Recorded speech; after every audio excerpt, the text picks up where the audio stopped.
अस्सलाम वालेकुम dear students, welcome back to my channel. ये है आपका favourite channel your free academia.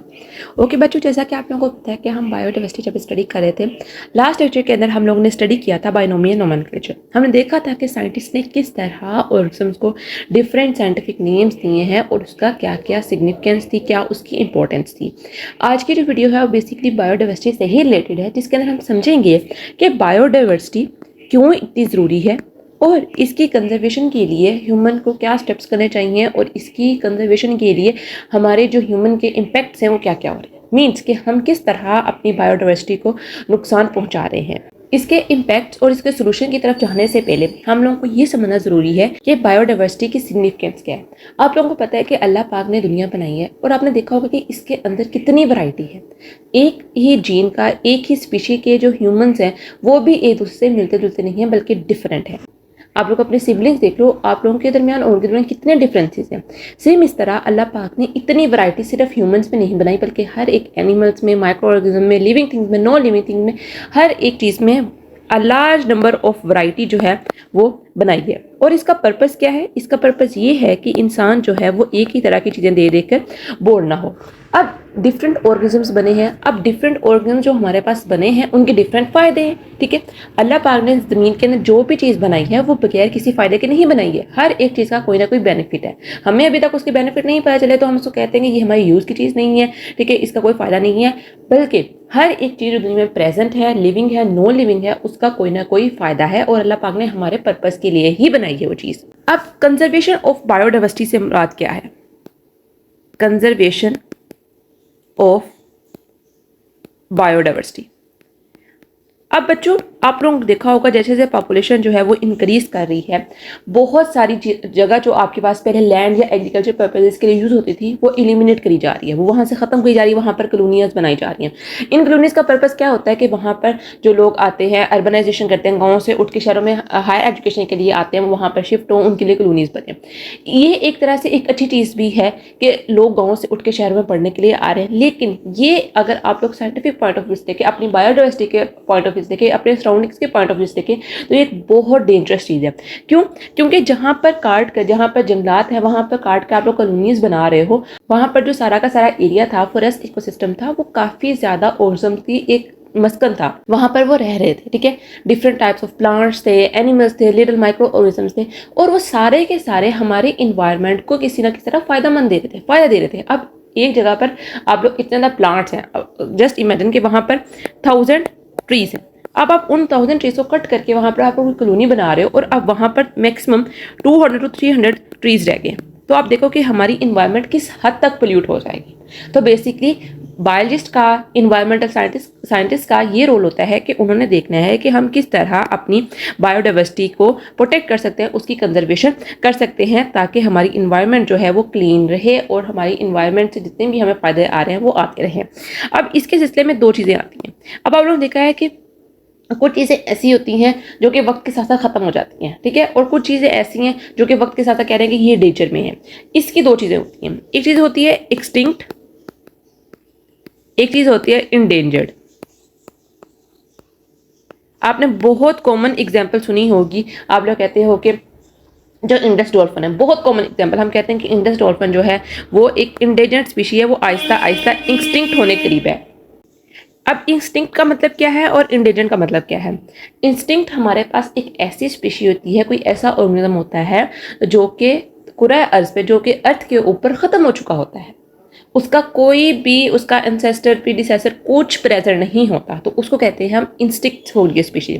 और ऐसी कोई स्पीशी, ऐसे कोई ऑर्गेनिज्म जो कि जिसके बारे में डर होता है कि इन नियर फ्यूचर कि ये चीज़ जो है ख़त्म हो जाएगी, इसको डेंजर है, ये डेंजर के अंदर है, तो हम उसको कहते हैं वो एक इंडेंजर्ड स्पीशी है। अगर हम इंस्टिंक्ट स्पीशीज़ की बात करें जो कि पाकिस्तान के अंदर प्रेजेंट हैं, जो कि पाकिस्तान के अंदर से ख़त्म हो चुकी हैं, उनमें आपके पास आता है एशियन एलिफेंट। आर्किवो के ऊपर काफ़ी ज़्यादा नाम लिखे हुए हैं, आप वहाँ से भी कर सकते हो। एशियाटिक लाइन, ठीक है, एशियाटिक चीता, ये सारी के सारी क्या हैं आपके पास, ये इंस्टिंक्ट स्पीशीज। इसके अलावा और भी बहुत सी है, आप लोग 3-4 कर लो ताकि आप लोगों को पता हो। और इंडेंजर्ड के अंदर बात करें तो इसके अंदर बच्चों स्नो लेपर्ड्स आते हैं, ठीक है। स्नो लेपर्ड के अलावा मार्को पोलो शीप, जो कि आप लोगों का एक कौमी जानवर भी है पाकिस्तान का, मार्को पोलो शीप, ठीक है। उसके अलावा आप लोगों के पास आती है मस्क डियर। ये सारे के सारे इंडेंजर्ड स्पीशीज हैं। अब बच्चों क्वेश्चन ये रेज होता है कि ये हमारे इन्वायरमेंट के अंदर से कैसे एक्सटिंक्ट या इंडेंजर में आए हैं। मैंने आपको पहले बताया कि मेन फैक्टर क्या है कि हमारे सराउंडिंग्स का टेम्परेचर भी इसमें बहुत इन्फ्लुएंस करता है, ठीक है। अब देखिए यहाँ पर स्नो लेपर्ड है। अब आप देख रहे होंगे कि आहिस्ता आहिस्ता दुनिया का टेम्परेचर जो है वो क्या कर रहा है, वो इंक्रीज करता जा रहा है, ठीक है। ठंड कम होती जा रही है और गर्मी जो है वो ज़्यादा होती जा रही है। अब कुछ ऐसे ऑर्गेनिजम्स हैं, कुछ ऐसे प्लांट्स हैं, कुछ ऐसे एनिमल्स हैं जो कि ठंड के यूज हैं, ठीक है।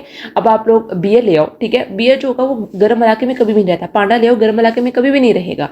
उनकी बॉडी जो होती है वो इस तरह यूज टू होती है कि उन्होंने ठंडे इलाकों में रहना है। अब जब टेम्परेचर इंक्रीज करता है तो क्या होता है, वो आहिस्ता आहिस्ता एक्सटिंक्ट होने के करीब हो जाते हैं, ठीक है, मर जाते हैं वो लोग। अब सेम इसी तरह मार्को पोलो शीप की बात की जाए, मस्क डियर की बात की, एशियन एलिफेंट की बात की, एशियाटिक लायन, एशियाटिक चीता, ये सारे के सारे इंडेंजर्ड और आपके पास इंस्टिंक्ट स्पीशीज हैं। अब जब पॉपुलेशन इंक्रीज करती है, लोग कॉलोनीज बनाते हैं, तो ये सारे के सारे एनिमल्स क्या होते हैं, दरबदर हो जाते हैं। इनकी फैमिलीज होती हैं टूट बिखर जाती हैं। पाकिस्तान ने इसके लिए बहुत ज़्यादा ऑर्गेनाइजेशन, बहुत ज़्यादा इसके लिए फंडिंग की हुई है और प्रोटेक्ट भी करते हैं। लेकिन फिर भी जिस हिसाब से पॉपुलेशन इंक्रीज कर रही है, लोग कॉलोनीज बना रहे हैं, ये सारी चीज़ें ख़राब हो रही हैं, ये इकोसिस्टम, एनिमल इकोसिस्टम जो है ये मुकम्मल तौर पे ख़राब हो रहा है। ये हमारी बायोडाइवर्सिटी के लिए एक सीवियर थ्रेट है, क्योंकि ये ऑर्गेनिज्म जो हैं, ये एनिमल्स जो हैं, ये एक सोर्स ऑफ इनकम भी है पाकिस्तान के लिए, ठीक है। आप पाकिस्तान के पास होंगे तो सारी बात है, बाहरी मुल्क से लोग आएंगे, टूरिस्ट आएंगे और इनको देखेंगे, ठीक है, और पाकिस्तान की इनकम में, पाकिस्तान की सेविंग में इजाफा होगा। लेकिन अगर पाकिस्तान को ख़राब कर लेगा तो पाकिस्तान की सेविंग में कोई इजाफा नहीं होगा, और ये पाकिस्तान बिल्कुल भी उन कंट्रीज के अंदर नहीं आएगा जहाँ पर एक अच्छे अच्छे एनिमल्स जो स्पीशीज़ है, खास तरह की स्पीशीज़ जो होती हैं वो पाई जाती हैं। अब बच्चों क्वेश्चन ये होता है रेस कि हम कुछ इसके फैक्टर्स पढ़ लेते हैं जो कि बायोडाइवर्सिटी को इफेक्ट करें। मैं पहले ज़्यादा बता चुकी हूँ, लेकिन सबसे पहला जो फैक्टर हम पढ़ेंगे वो है ह्यूमन इम्पैक्ट। सबसे पहले तो ह्यूमन इम्पैक्ट के अंदर जो एक बहुत इंपॉर्टेंट चीज़ है जो कि मेरे रिलेटेड है, जो कि मैं कहती हूँ कि ये होती है, वो है इलिटरेसी। जब आप लोग को यही नहीं पता होगा कि ये स्पीशीज जो है ये एक्सटिंक्ट है, ये स्पीशीज जो है वो इंडेंजर्ड है, ये हम करेंगे तो इस तरह की स्पीशीज को नुकसान होगा, ये करेंगे तो हम इस तरह की स्पीशीज को नुकसान होगा। बेसिकली जब भी लोग कोई चीज़ करते हैं अपने फ़ायदे के लिए, बेशक किसी भी वो कल्चर के हों, स्पेसिफिकली एशियन पीपल जो हों, वो करते हैं, वो कहते हैं कि सिर्फ हमें फ़ायदा हो, ठीक है। जितना हमारी ज़मीन पर हमारा हक है उतना ही एनिमल्स का हक है, ठीक है। हमारा पर्पस ये होना चाहिए कि हम कोई काम कर रहे हों तो उसके लिए जो एनिमल इकोसिस्टम है, जो प्लांट इकोसिस्टम है, उनको नुकसान ना हो।